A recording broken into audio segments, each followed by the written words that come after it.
Strength does not make one capable of rule, it makes one capable of service. Teft, The Way of Kings. The Daily Grind, Chapter 190. Getting into the building had been an experience. James had forgotten that the company had gone back to an everyone in the building kind of thing. He wasn't entirely sure why they had done that, since according to his profanity-laden email exchange with Theo, everyone had loved working from home and actual results were way up for everything except manufacturing. Because, for obvious reasons, you couldn't actually run a manufacturing line from an apartment. But the business that he'd worked for had never, in his opinion, been well run, and at this point his opinion had an amount of weight to it. Not only did he actually have a real business degree that he had worked for, but he also had much more practical experience with organizational leadership. And this was, in James's professional opinion, just kind of a dumb call all around. And yet it was happening, and that meant that when two vehicles full of the skeleton crew they were delving with this week pulled up into the parking lot just before 1 a.m., they found an asphalt expanse that wasn't as empty as James had gotten used to. Alana had said simply as they'd pulled up to the front, watching the others pile out of their own car and start over to the van to grab their duffel bags. Fuck, James had editorialized a bit, realizing there was still going to be people working in the 24/7 call center. He could practically feel a rush tensing up in the back seat. Hey, Elle said with a casual shrug. I'll hang out with you if you want to wait in the car. It's like, what, half an hour, right? I mean, the door doesn't open for a little, but it's something like that, Alana said. But are you sure? Arush cautiously tapped Elle on the shoulder with one long claw. No, the rat roach rasped out. No? No, he said again, nodding toward the building. I'll live. James raised his eyebrows a little bit, but mostly covered up surprise with a smile. He was about to say something when there was a hammering on the back door of the van, and everyone in the vehicle except Alana jumped. Oi, open up! Momo's voice came from outside. God damn it, Momo! James and Elle burst out at the same time, but it was half-hearted anger at best, and Elle smirked at him as they moved to pile out and get moving. It was, still, cold out. Really cold, compared to the inside of a van with 4 people and a working heater. 2 days to Christmas, and December had decided that it was time to really buckle down and give a proper showing. A light, omnipresent layer of rain made the near-freezing temperature feel that much worse, and the biting wind really drove the point home. None of them wanted to waste time, and Momo's rush to get them out of the van with their gear suddenly made more sense. Collectively, they grabbed their bags, trooped up the steps to the front, and funneled single file past their friendly security guard and into the lobby. Up an elevator in 2 batches of 4, out onto a floor that was all at once familiar and alien to James. A place that he had once known, had been at so often he had grown a kind of bored contempt for it. Even when the dungeon stuff had started, too. But now that he wasn't actually supposed to be here, and there were humans in the building to catch him, there was a feeling of knowing where all the halls led, but being low-level unwelcome in them. Then they had to backtrack once because the company had remodeled part of the building, and one of the halls did not, in fact, lead where James assumed. Then they spent about 45 minutes haunting the break room, waiting patiently for the window in which Officium Mundi was accessible. There weren't actually that many people here at this hour, maybe 3 or 4 real employees, but it was a bit of a fun moment when one of them walked into the break room, bought something from the vending machine, suddenly realized how many people were in here, caught sight of Arush, and just kind of uttered a puzzled, that trailed off to nothing, before they almost sheepishly backed out of the room without another word. It's called normalization by context, James explained as they counted down the seconds to the door. 7 of us, sitting around with 1 outlayer? Anyone who sees that is going to question if they're hallucinating something, or if this is just okay. I actually did the same thing the first time I walked into the dungeon. I thought I was just going mad, and I left. Arash nodded, but still didn't get it. I kind of want to use this dungeon as an example, Alana said, but this is probably going to be sort of normal for you. But check this out anyway. She was the one who stepped forward first and pushed open the door to another world. Gray, tan, and beige went to war over which color could dominate the landscape and came out with a three-way tie. Hard-packed carpet, the kind that was technically not stone but still made feet ache if you walked on it, spread out from them in a flat sheet of unremarkable flooring. But then the ground became remarkable as it went on for 40 feet, 80, 200, stretching not just into a wide area but into a landscape. Cubicle walls rose up, first in neat rows that you wouldn't be able to tell apart from a regular Earth office, and then, farther in, into twists and turns of a maze of halls and desks. Further on past that, they stretched farther into towering pieces of twisted architecture that looked half geometric, half organic. In the far distance, the horizon sloped upward. Cubicles and things pretending to be cubicles dotted the far-off landscape like it was a cityscape viewed from a hill. No one had been able to verify if the dungeon kept sloping, kept wrapping itself around until it was a whole ring world, or if the horizon effect was just a strange quirk of how viewing over distance worked here, with the distorted space inside the dungeon confusing the eye. But either way, it highlighted how massive this place was. And before it all, jutting out from the carpet at a slightly tilted angle, lower walls half buried in the floor, was a tower. It was obvious just from looking at the outside that it would be cramped inside, and it was only the size of a 3x3 cubicle cluster if it was all smashed together and then stacked over and over on top of itself. It was the only spot in this whole place that the dungeon would not shift, reclaim, or respawn things in when there wasn't a delver watching. At its top, up 24 sloped and wobbly cubicle wall ramps, was an arcane machine that could duplicate things. Honestly, it was kind of the most magical thing here, just on a raw power level, but it wasn't what James was here for tonight. "All right," he clapped his hands. "Let's get set up and get moving." James cheerfully strode forward, 5 other people following him, moving with a familiar efficiency. This was the place where he felt comfortable. Not the stupid office building outside that his order would hopefully own soon if they could clear up their money situation. Not the mundane halls where he knew he wasn't welcome. No, James belonged here. Places like here. Exploring the artificial horizons that went on forever. "This place is enormous," the high school intern they had brought along for the trip called from where they had stopped, jaw dropped, shortly after coming through the door. The kid was standing next to Arash, who had an expression on his face that probably meant mostly the same thing.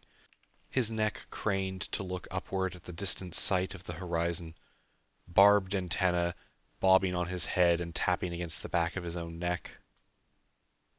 Anesh gave a chuckle from next to James's side. "I'll give him 5 minutes to gawk, and then I'm reclaiming my lab assistant." The student was part of the Order's plan to rotate new people in through safe dungeon exposure first, and for someone who wasn't even 18, that meant that the most dangerous exploration the new kid got to do was help run the duplication ritual. "Good luck out there tonight."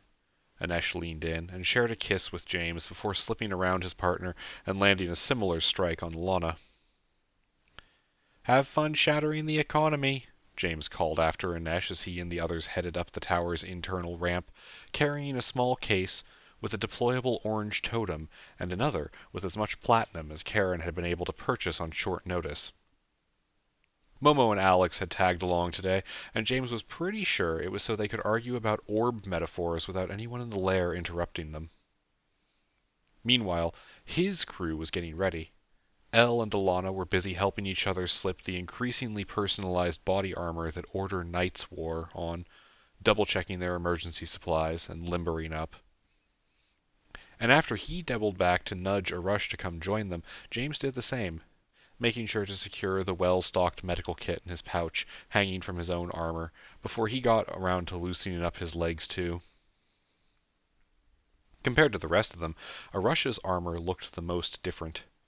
Not because he was a rat roach, but because they had switched what material supplier they used for their injection molding somewhere after the first winter's climb delve. So, while the Kevlar was hidden inside, all the replacement plates and segments of his heavily damaged custom-fitted suit were just a slightly different color. It gave him a half-molted look. He looked slightly less imposing than he would have if he wasn't standing next to Alana, who almost matched him in height, and Elle, who was balancing a knife on her palm and trying really hard to look like she wasn't as excited as everybody else. "Okay," James said, with another soft clap of now gloved hands. "Let's see what's out there."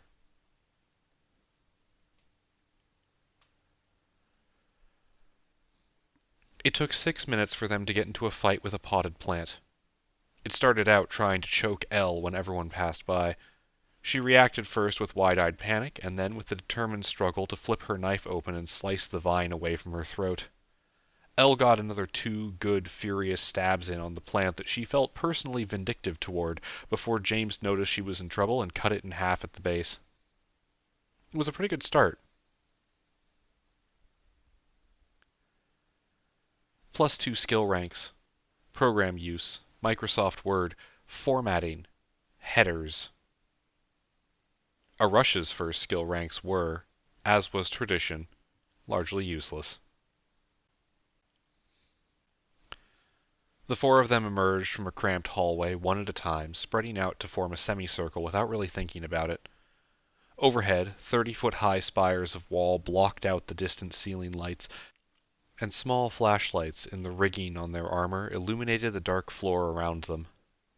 Ahead, the floor dropped away, leaving only a few thin, fuzz-covered plywood squares as a bridge across a chasm. It had been quiet so far. They'd been trying to show Arush, and to an extent Elle as well, as many threats that they knew about before they were already a problem. Arush had stayed tensed like a coiled spring the whole time, which was probably a fair reaction when they were showing him how to avoid setting off exploding coffee cups, or how to identify signs of a large stapler nest in the area. In contrast to that, Elle had relaxed when they'd made it into the dungeon, something both James and Alana were silently finding funny as they pushed deeper, nudging each other and pointing out every time their companion casually grinned at something. They were aiming deeper today, because a couple people in research wanted to continue testing a running theory that the deeper in you went, the higher the rewards scaled in some way. And testing that was hard with normal weekly delves where they didn't always have a delver team that could be described as really good at this. Not that members of the Order were bad at this, but more that if pressed to assemble a 4-person squad with an eye toward maximizing effectiveness in Officium Mundi, it would be very easy to do worse than the 4 of them. This team was either confident or self-destructive enough to willingly try the more dangerous situations, and good enough to survive doing so. "We aren't actually going down there, right?" Elle asked, keeping a healthy distance from the edge. She was more focused on the hole in the floor than the arched cubical cavern that they found themselves in. "Only a little bit," Alana answered, slinging her gear bag to the floor. "All right, listen up," James spoke softly, everyone still on guard against making too much noise and sparking another horde. "We're going to go down 2 layers and poke around for a bit. Who wants to stay up and who—" "Okay, Elle, thank you for standing guard. I appreciate you volunteering." James gave an amused sigh at the girl waving her arm frantically. Next to her, Arush's mouth cracked open in a glowing grin, the line of blue saliva standing out sharply in the darkness. "All right, Alana and I will go down. Haul us up if something goes wrong."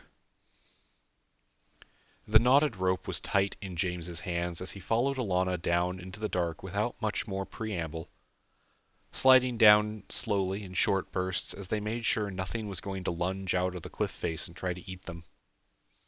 15 feet down, Alana came to a stop. There was more rope, but they weren't going to drop all the way to the lower floor right now. Instead, she reached out, keeping one firm hand on the rope, and grabbed the lip of the cubicle wall nearest to her, pulling them over to the wall itself. She had to half crawl through the breach, James just dropped down, the hard work already done, and landed next to her. They tied the rope off to one of the slits in the artificial cliff face and looked in at where they had landed. It looked, well, normal. Dark, obviously. There was no light James could see except their flashlights, but it was just a hallway of cubicles with a particularly low ceiling. It actually reminded him of being in one of the towers, layer upon layer crushed against each other under their own weight. They both had to stoop a little to not hit their heads on random juts of material, but Alana had it far worse than he did. Alana's voice was a whisper. "How far in?" "Let's check the first few cubicles before we commit to anything," James whispered back. Something about this place made whispering feel appropriate. With a nod, Alana moved forward first, James following, both of them casually palming the hatchets they had with them, just in case. The shorter weapons were ideal for the cramped environment. The first cubicle was so flattened down, at a steep angle, that the only way in would be hacking apart a wall. Alana stooped down to check inside, seeing similarly tilted furniture, a desk that had been crumpled by the ceiling above it and pushed part way through the floor, but no movement. Moving on, the next one was better, despite the square lump of a floor that jutted up just in front of its door gap, making getting in an exercise in momentary claustrophobia as James squeezed through, his armor nearly catching on it. But inside, it was just a normal cubicle. Well, normal for the office, anyway. He checked to make sure the desk lamp wasn't going to detonate on him, and then started rifling through things. The filing cabinet was tilted over and jammed shut, and probably had been for a while unless this whole area shifted frequently, which was possible. And there wasn't a computer to mess with, but there were still drawers. And a coat hanging over the wheeled office chair that had slid down against the far wall from the mild slope.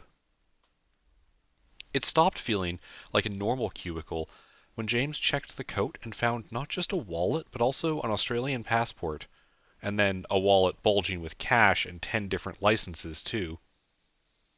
Lucky, but not too weird yet. Of course, when he opened the desk drawer and found almost 20 neatly lined up bottles of high-strength prescription antifungal medications, along with another tight roll of bills, he raised his eyebrows. The stapler on the desk, mundane, not alive, was also giving off a weird vibe. James poked at it, shifting it with his hatchet a couple of times to make sure it wasn't a trap before he grabbed it. Eventually, just to see what was happen if he did, he depressed the mechanism down, and along with the chunk noise of a staple being deployed, he felt a pulse ripple out from the stapler, and then back to his head, along with the weird sensation of knowing where the nearest walls and obstacles were. Stapler-based echolocation. Neat. He packed that one into his bag. He paused and ducked his head down to speak to Alana, who was watching outside. "Kind of a lot in here," he whispered. "Like, a lot. Weirdly a lot." "I'll check the next one," she said back, and James moved to follow her onward, after grabbing the cash. Not the pills, though. He didn't want anything rattling in his pack while he had to run away from something with too many teeth. They were probably real, though. The Order had confirmed some time back that Officium Mundi's medication spawns were just generic brand-name medications. The next cubicle held just as much, including a small picture frame that Alana told him she was pretty sure had a diamond mounted in it, and not the fake decorative kind. "Why is it so quiet here?" James asked as they moved on. "Because no one said anything that would curse us yet," Alana whispered back, rolling her eyes. They rapidly looted a few more cubicles, stocking up on both money and items that were likely very magical, and moved on until they got to an intersection. An intersection that held a vending machine that was half collapsed through the floor underfoot, the way it was tilted blocking off forward access, but leaving the left and right paths open. They each pivoted a different direction, and James nearly screamed as something shadowy flitted away from the beam of his flashlight. Heart hammering, he groped behind himself to tap on Alana's arm, not wanting to turn his vision away. She wheeled around, their lights overlapping and bathing the corridor in their glow, but revealing nothing except for slanted floor and crumpled walls, and a single knobby black cable that snaked along the ceiling like a root. "Nope, we're fucking out," Alana declared, steering James with a hand on his shoulder toward the exit. He was loath to break eye contact with the empty hall, but Alana was insistent, and so James turned back, planning to rush as best he could without running back to where they'd come in. Instead, they came face to face with a puddle of matter that dropped down from the ceiling in front of him. It oozed against the floor like liquid before snapping back to its own center and rising up in front of James. Caught in the beam of his flashlight, it looked like 1,000 rubber bands, squirming like worms, wrapped around some kind of dark, dripping fluid that left a splotch on the floor where it had landed. It composed itself into something with 4 limbs and no body, each leg affixed to a point on the floor or a nearby wall. It seemed to notice that James was staring at it, and then there was a metallic, ratcheting click, and his flashlight went out.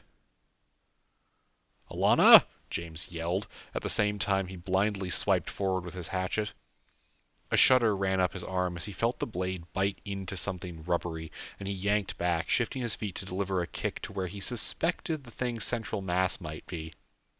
Just guessing from where the hit had landed. But he didn't connect, and his light swept back into the space in front of him as whatever it was bounded away. Not just away, up. It hadn't turned off his light, it had eaten it temporarily, and James instantly caught on and tracked it by where the light retreated slowest. It had climbed into the ceiling, up onto one of those cable root things that punched through from the layers above, thick black rubber running lines across the ceiling overhead. "Where?" Alana demanded, with a quick snap, her eyes scanning the area. "Up. Gone." James pivoted around his partner as she swept the area he'd just been standing in, pressing his back against hers. "Go. Let's go." He found his teeth rattling. This was the first time in a while the dungeon had actually gotten to him like this. Alana moved in short steps, and James followed, walking backward, doing his best to not trip her with his own footsteps. And then, 10 feet from the rope they'd tied off, his light went out again, and James made a snap decision. "Run!" he snapped at Alana, and without hesitation she listened, shooting forward in 3 increasingly long bounds, slamming through the small entrance they'd come through and sending a chunk of cubicle wall tumbling over the edge into the chasm below. She grabbed the rope on the way, yelling something upward as she started climbing. James also didn't hesitate, turning to follow and seeing his flashlight slide off the bubble of darkness as he turned, pushing his acceleration boost to the limit as he sprinted after her. Sometimes it was a little annoying that James sped up faster, especially when he was just trying to walk, but right now he found he didn't mind so much. Alana was already climbing, but James realized he wouldn't have enough room if he jumped after her. They should have used 2 ropes, he thought, cursing their own short-sightedness. He made another quick decision and dropped into a slide, letting his momentum carry him over the edge and just past the very bottom end of the rope. He caught it in what he would likely pretend later was a casual motion and not a terrified scramble to fail to fall to his death, pulling them out in a swing away from the cliff face just as the thing that had been chasing James leapt after them into the open air. The rubber band construct seemed almost confused as it lost contact with any nearby points to grab onto, its limbs twitching and dripping whatever black goo it was holding inside itself, before rapidly snapping back and contracting into a tight ball. It sailed under James's feet, far too close for comfort, before crashing against the far wall of the chasm somewhere about 100 feet below them. "All right, fuck this place," James called upward, feeling the rope he was holding start to ascend as Elle and a rush hauled them both up. His hands were shaking, and he didn't trust himself to climb after Alana, who had already pulled herself over the edge. "Let's come back with a flamethrower," he added.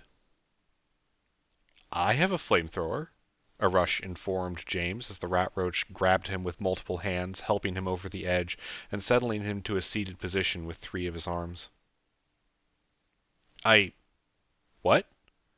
The information was a little too abrupt and abnormal, even for this situation, and it snapped James out of his adrenaline crash with a strange sense of curiosity. What? Seriously? How? Arush very carefully reached into one of his armor pockets and pulled out a small lighter. James raised an eyebrow at him as he took 3 attempts with his paw to spark a flame, and then held it there between them, with James tentatively waiting for it to either explode or do something weird. Which was when Elle walked by, trailing the rope she was bundling up. Arush, that's a lighter. A flamethrower is that, but bigger, and napalm. It's not that. Oh. Arush looked almost disappointed as he took his rough chitinous finger off the trigger and carefully replaced the device in his pocket. Sorry. You know what? Don't be. That helped more than arson anyway, James said, taking a deep breath and smiling at the rat roach. Okay, help me up. We got more to do tonight, and none of it involves going down there again.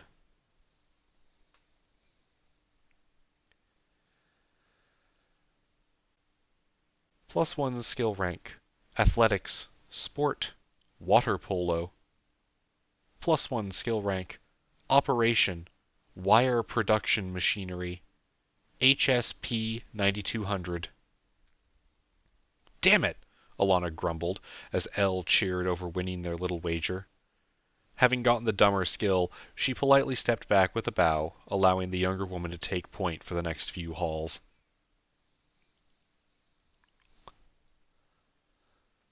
Four stories up a cubicle tower, with a backpack laden down with several bags of the mana-enriched coffee grounds that ran the replication ritual and a few dozen new yellow orbs, they encountered a tumblefeed. It was sleeping, or at least it was not moving, but nobody felt like throwing thermite in an enclosed space, so the group quietly backed away, taking what they'd gotten and moving on, leaving this particular boss fight behind them.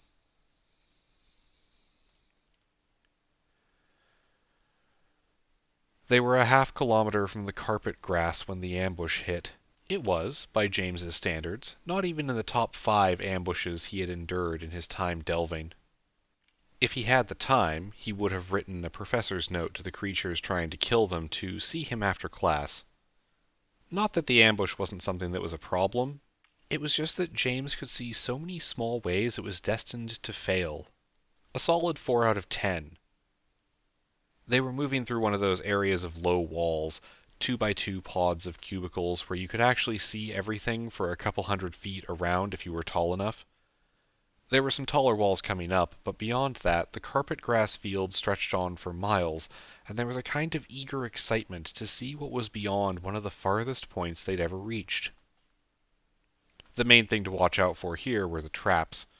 It felt open, like you could see everything, but there were trip lines matched to the shifting patterns of carpet that would trigger pencil darts, exploding lamps, and those stupid pencil sharpeners that billowed out coarse particulate clouds of graphite. So, they were moving slowly, and keeping a very sharp eye out. Well, James and Arush were keeping a sharp eye out. The rat roach took to trap spotting like he had been doing it his whole life, which was another thought that caught James off guard, as being secretly very sad, but while James was showing him how to carefully sneak up on desk lamps and disarm the traps into red orbs, Elle and Alana were holding back, following their lead and having an idle conversation. "So when are we checking on the alchemists?" Elle asked. Alana shrugged.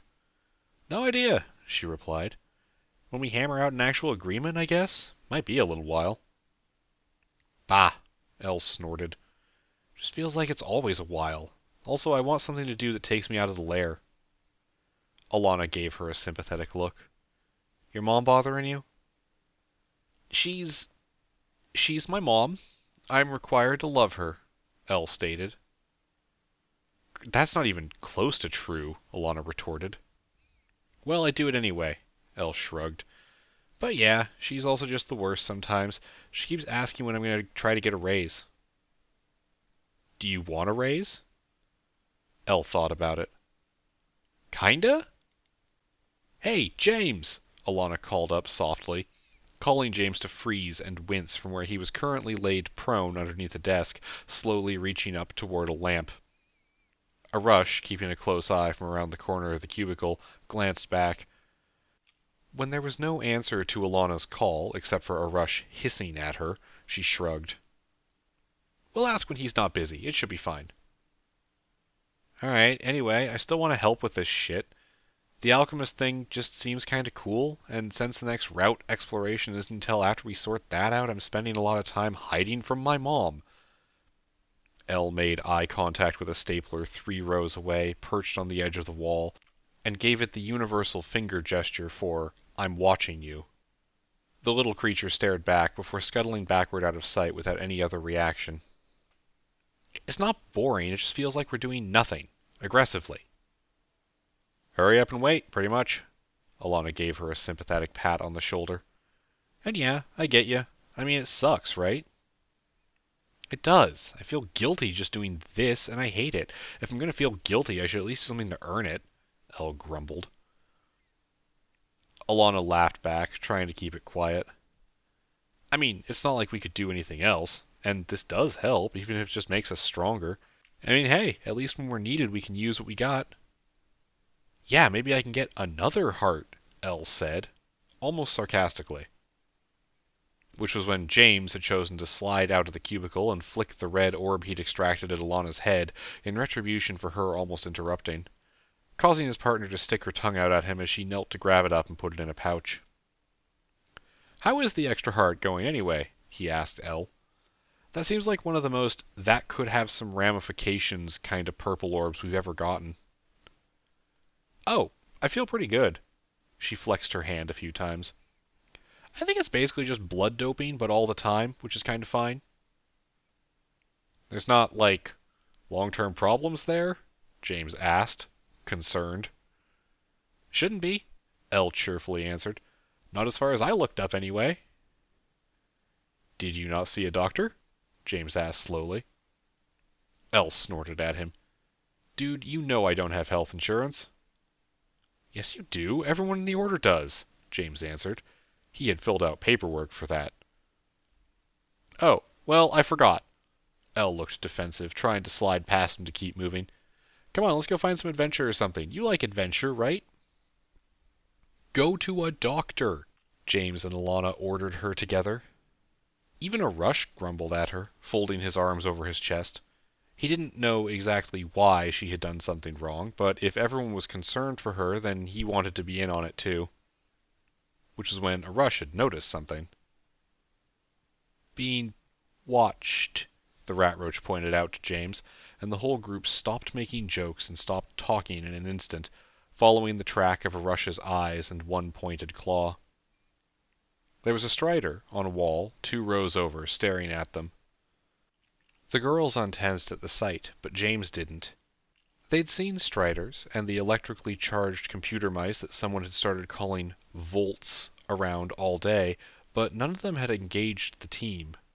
This one, though, was different somehow. It was watching them, not curiously, but directly, like a predator, not just an observer. Alana suddenly shifted as she realized that James hadn't broken eye contact with the thing. Oh, she muttered. It's not feeling anything, she said, realizing what her empathy power was trying to tell her. This wasn't a piece of random wildlife, this was a dungeon monster, a clarification that was hard to make and harder to understand, but was very important for these kind of places. What now? Turn back? Different path? Elle suggested. James thought. Okay, look, up ahead, slowly, near the floor of the cube on the right. He gestured with a nod, trying not to draw attention to the gesture. Peeking out from the edge of the barrier, the corner of a white plastic computer case stuck out a half-inch. The corners of a few cable limbs from the green orb version of a Shalaxi were also visible. Something's waiting for us, he said. So, different path, then, Elle suggested again.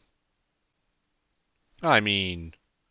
Alana looked at Elle with an expression of excitement, picking up what James was putting down. A Rush chittered in acknowledgement. Oh, come on, Elle rolled her eyes. Don't make me the voice of reason in the group, please. James smirked, unclipping the hatchet from his side as Alana tightened her grip on the sledgehammer she'd brought along. "Look, it's a perfectly normal ambush," James said. "Ready?" "Ready?" Alana sounded like she actually was.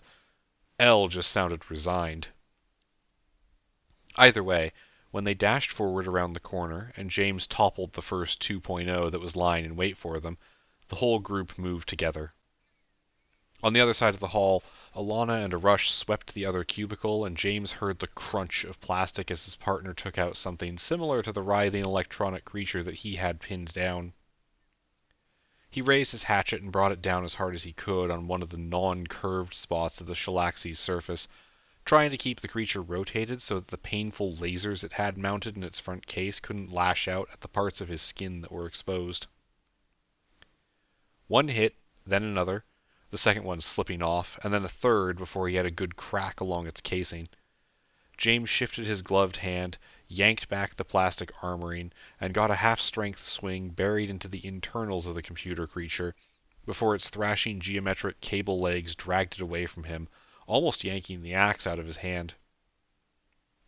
While he pursued, he noticed Elle moving past him, flinging a small form against the wall and working with sharp kicks and throws to deal with the small cluster of striders that had poured over the wall as James had engaged with the computer. He lunged forward from his crouch, dropped a knee onto the tipped-over, wounded monster before it could right itself, and let his weight cause more damage.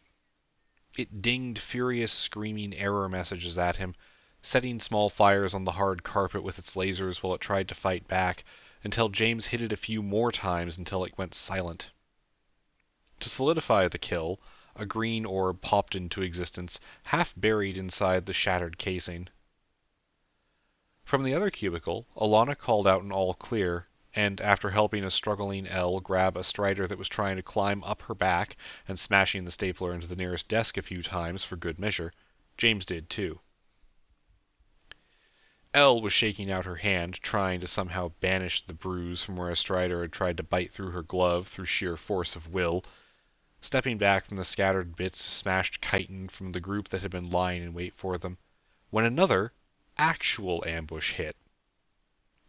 James rated this ambush much higher than the first one, mostly because it included a paper pusher and was therefore immediately more dangerous, but also because it had waited until the group had dropped their guard in thinking the fight was over.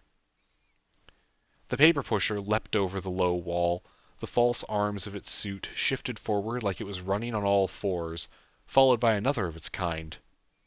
They slammed into James from where he was still crouched, sending him sprawling back into the closest wall with a hollow thunk as his head hit the thin surface.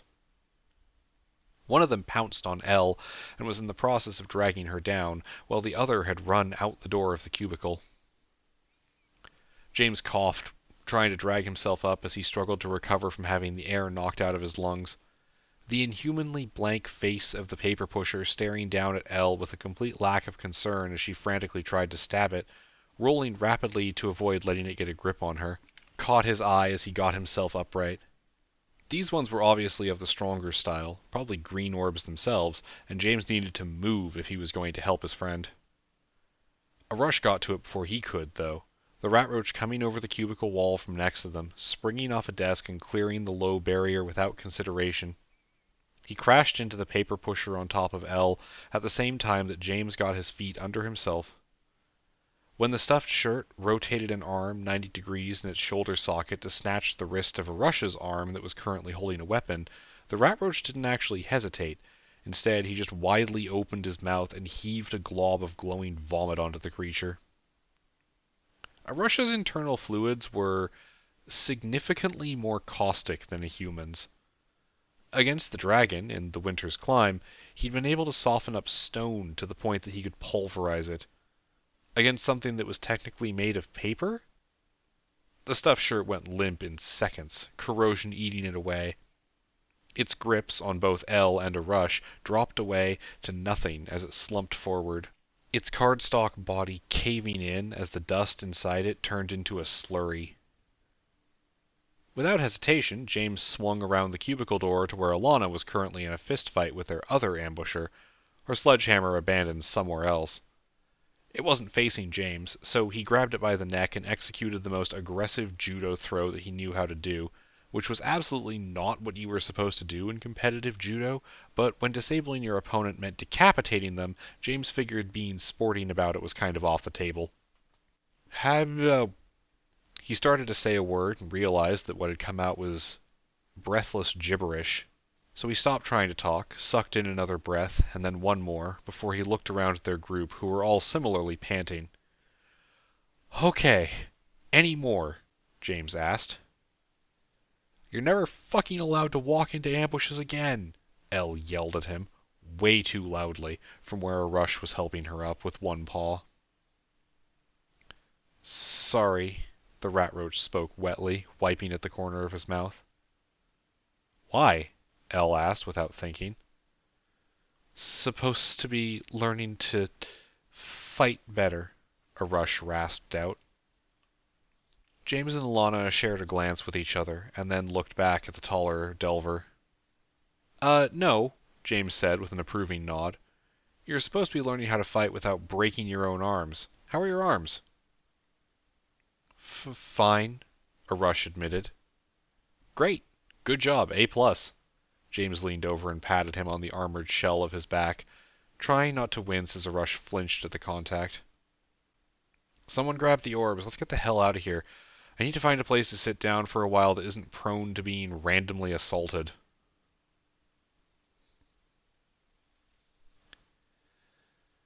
+2 skill ranks. Government. Democracy. It was a simple shift, but the growing knowledge base and the utter confidence in its accurate nature that you could get with skill orbs was a huge help to James. It was something he'd spent a while mulling over now, and every orb like this helped push him more towards solidifying where he wanted the Order to start their governing principles off. It was nice, really, to just know what he was doing. They found a dozen small magic items. A lot of them converted to blue orbs just for portability. Not everything could change the world, and sometimes you just didn't need a pen that automatically corrected which version of you were using.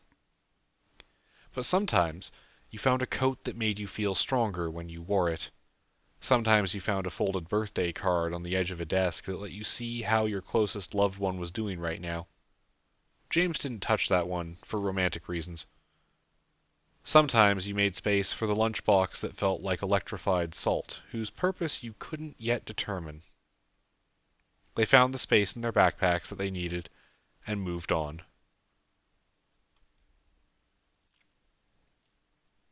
"You know what's nice about dungeon time?" James asked. The four of them were sitting on top of overly sized desks that jutted out of the ground like rock outcroppings. The carpet beneath them flowed in waves, an artificial breeze from distant air conditioner units making the massive strands of gray fabric sway like wheat. James was on one desk, laying on his stomach so he could hold himself up on the slanted wood surface with his arms, watching the grass below them. On another, flatter desk nearby, Elle and Alana knelt with their legs pulled in as far as they could get them, while 20 feet away, a Rush perched on the corner of one of the pieces of furnished terrain, where it stuck into the air like a small spire. Below them, something shaped like an automated carpet cleaner left furrows in the material as it circled their position. The chrome-shelled, beetle-like creature having almost taken Elle's leg off when it had surprised them, but apparently it was unable to fly or climb, so it was left to simply bump into their perches every now and then, until it tired of the hunt. James didn't like these things, and not just because they seemed to primarily feed on the porcupine-like lamp dogs that roamed these plains in packs. The lamp dogs, with their quilled coats, seemed cool. He wanted to see if he could feed one of them and make friends, but these damn carpet cleaners kept chewing through them with their low-to-the-ground industrial grinder of a mouth and 20-foot-wide bodies that were very hard to damage, actually. "What's great about dungeon time?" Alana called back, calm in the face of a murderous and armored opponent, taking the bait. The oversized Roomba hummed by James' desk, and he tightened his grip on the 45-degree angle. Not because he was worried, just because now would be a bad time to slip. "It gives you so much time to think about things," he said with a smile in his voice. "All this extra time to relax and process stuff. It's nice. I like this." "You like this specifically," Arush wetly hissed out, the words taking more force than he was used to in order to be heard over the distant fans. Even still, the disbelief was there in his voice. Arush came from a place of constant violence and constant fear, but there, the fear was of the people around you, and the violence came from those same people. There was never a point where he'd found himself simply waiting, while something that wanted to kill him was a meter away, and hoping that he would fall before it got bored. He had gotten bored faster than he had expected to. Living with the Order had, perhaps, started to spoil him, softened his mind somewhat. To distract himself, Arush had begun trying to pry open the desk drawer within his reach, and upon success, had revealed a small colony of illipedes. They'd shied back from the light, except for one that had curiously investigated, which was now sitting on Arush's arm as he idly stroked it with chitinous fingers. "Don't engage with him!" Elle choked off the drink of water she was taking, splashing a quarter of her bottle to the floor by accident as she waved it frantically, to shout over at the rat roach. "Lua taught me this. You don't engage with bullies." "No, I'm serious," James said. "This is nice. Like, how often do we just use the dungeon to sit, you know?" "Why would we do that?" Alana and Elle said at the same time, the differences in their voices giving the words a very human echo. Alana twisted from her seated position to try to high-five Elle, but the other girl had zero interest in that, instead keeping her hands firmly gripping the desk and her eyes cautiously on the ground. James persisted in his attempt to kill some time. "No, but really, think about it. I mean, I get that there's treasure and stuff here, and we've gotten some good stuff so far, but how nice is it to just have this extra time to let your brain chew on the alchemist thing? They get 3 minutes to decide if they want to accept our terms and conditions. We get 8 hours to relax and process it. Or, like, how we can't seem to ever get into the news no matter how many times we teleport in public. That's concerning, but here we get whole extra relaxing days to consider what's going on and how we should feel about it. We should have been abusing this a lot more."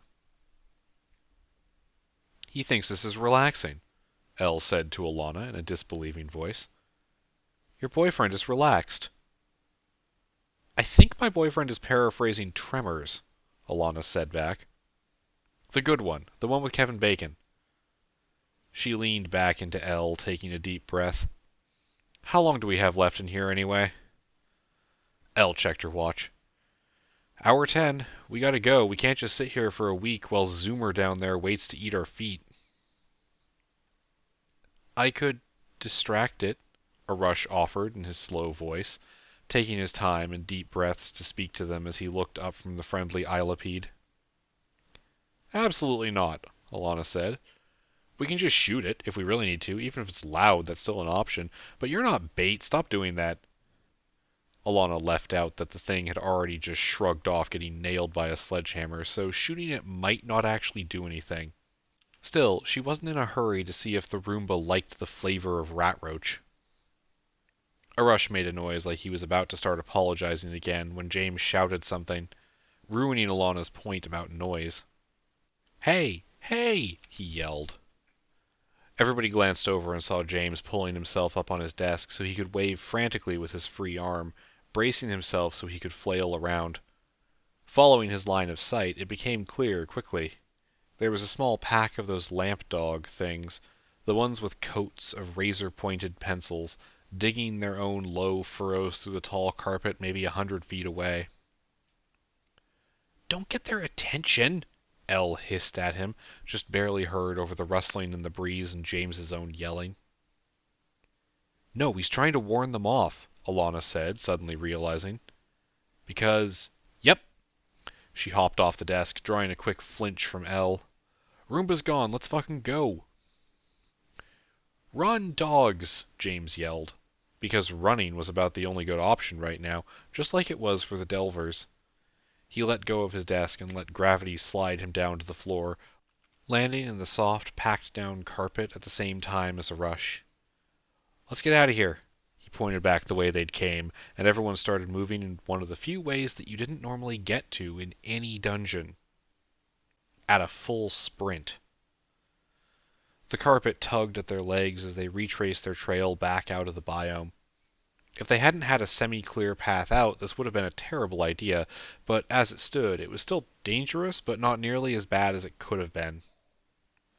The carpet plains were riddled with small pitfalls, sometimes used as burrows and dens of small creatures, sometimes more like actual pit traps, lined with jagged scissor blades, or smaller desk or table surfaces that just barely jutted out of the floor, tripping hazards at any speed above a careful walk. And while they could look peaceful, the tall carpet hid a lot of dangerous life that didn't have much interest in making friends. Mall carts cut game trails through the area, and paper pushers in more animalistic form lay in wait at the weirdest places. The four of them had cleared a lot of threats on the way in, and had the orbs to show for it. And while they'd ended up pinned down for a good half hour or so, and ultimately decided that turning back instead of progressing deeper was the smart play, they'd found some treasures here that made this trip worth it. A briefcase that instructed them to pick up a specific form from somewhere. A laptop power cable that seemed to act as a high-capacity battery, or else was drawing power from nowhere. A dozen small dungeon programs that were stored on USB sticks that James always brought along. One of them, which measured whatever you typed in, which was exactly as silly as it sounded. But James suspected there was a way to break that, as there often were with these kinds of programs. A binder full of gibberish reports and forms that endlessly respawned the pages. It was no Pony Things magazine in terms of entertainment value, but another infinite source of paper probably couldn't hurt. And most importantly, on the way out, they passed by the decision tree that they'd discovered out here. The monitor lizards in it, little shards of glittering LED screens in the shape of geckos, stood in neat rows upon the branches. This decision tree was a half-dozen shades of gray, its branches much more orderly than the ones they'd found before. And it liked them. Or at least, it liked L. It wasn't clear why, but the monitor lizards had agreed to a trade of orbs at a far more favorable rate with L than with anyone else. She waved to it as they passed, with as much of a cheerful laugh as a person could muster when they were doing their best to clear a zone of the hungry mechanical beast. Which was, James realized as he found himself laughing along with her, surprisingly kind of a lot.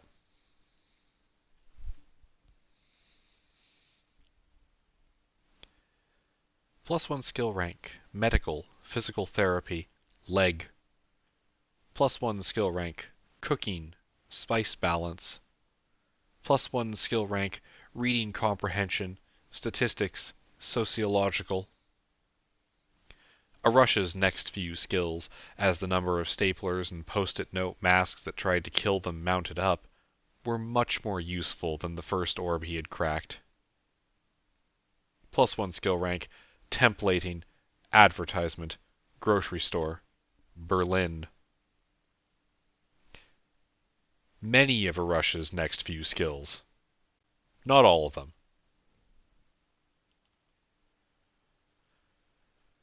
They made it back, not wasting any time looting or exploring on the way, instead just tracing a straight line over their route in, with 15 minutes to spare.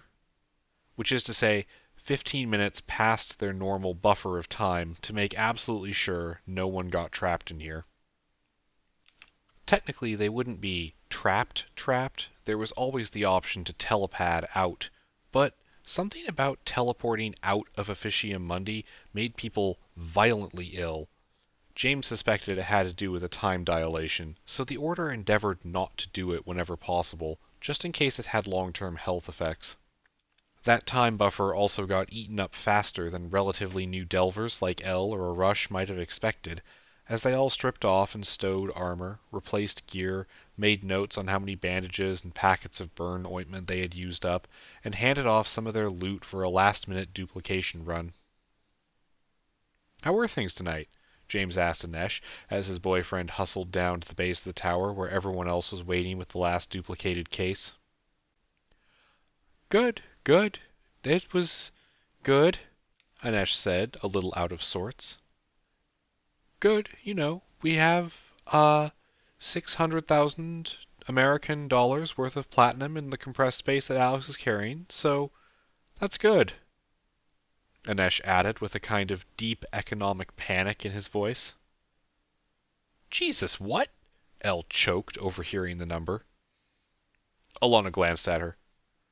"Wait, did you not get that was why we came in here tonight, mostly?" "No!" Elle looked shocked. "I thought we were here for the magic and stuff." "Well, yeah, we're always here for the magic and stuff," James told her. "Don't let Alana mislead you. But also, we had 10 ounces of platinum and an orange totem so we can break the size limit of the copy ritual. So, power of 2, right? It doesn't take that many duplications to make a truly absurd number." "That's so much money." "Elle, I'm really sorry to tell you this, but you are absolutely right, and we could still use it all in a month and still find something more to do," James told her, with a sigh. The logistics skill ranks that he had been given were doing a great job of telling him just how much of a drop in the bucket this kind of money was. "Plus, on top of that, might not be the most valuable thing we can copy, but we can talk about this later. Right now, Anesh?" "Here we are." Anesh cracked open the box he'd brought down, the product of the extra coffee grounds and the stack of purple orbs they'd brought back. Because, at this point, there was no way in hell they would ever use a purple orb without copying it at least once first.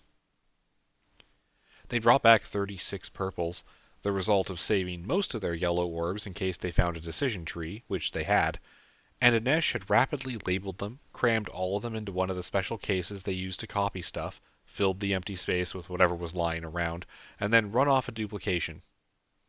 And now, everyone took turns to grab a few, dividing them up and making the first test of what would be their next cure for cancer in the 20 minutes between now and when they needed to leave the dungeon. There was only one small problem, which James noticed and immediately worked on correcting. "Here," he said, pressing 5 purple orbs into one of Arusha's paws. The rat roach took a wheezing breath and cracked his muzzle to say something, but James just shoved the orbs against his grip even tighter and stepped back. "You did the work, you get the magic. Those are the rules," he said. "You earned it. Enjoy it." And then he took his own advice. Shell upgraded. Bioluminescence. Dermal. +3 lumens. Shell upgraded. Elasticity. Bone. Femur. +2 degrees. Shell upgraded. -16 warts per month. Shell upgraded. White blood cell count. +1400 per liter. Shell upgraded. Nutrient processing. Upper bound. Vitamin C. +44 grams per day. "Oh good, my quest to finally have bones no one can break continues," James muttered to himself triumphantly. "Wait, how much vitamin C does a person need anyway?" He took the offered clipboard from his boyfriend and wrote down his results before looking up at everyone else. "Anyone get anything good?" "I now fall slower," Alana said, with a little bit of confusion. Which, okay, cool, but do you ever feel like sometimes these just change our bodies and sometimes they change, Hey Anesh, what's that thing that causes masses to attract to each other?" "I believe we call that gravity," Anesh said, uncertain if Alana was joking.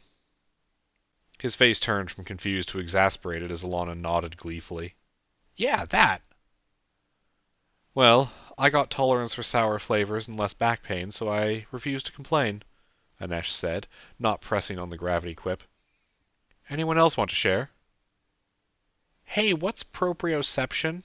Alex asked. "I know I've heard Deb say this. I don't know what it is." "It's your ability to know where your body is without seeing it," James explained, as he started pacing a little near the edge of where the group was standing, eager to get moving. Why, did you get something that makes it stronger? Kinda. I got a thing that lets me extend it to things I'm holding. James froze, turning along with everyone else to look at Alex. He said slowly.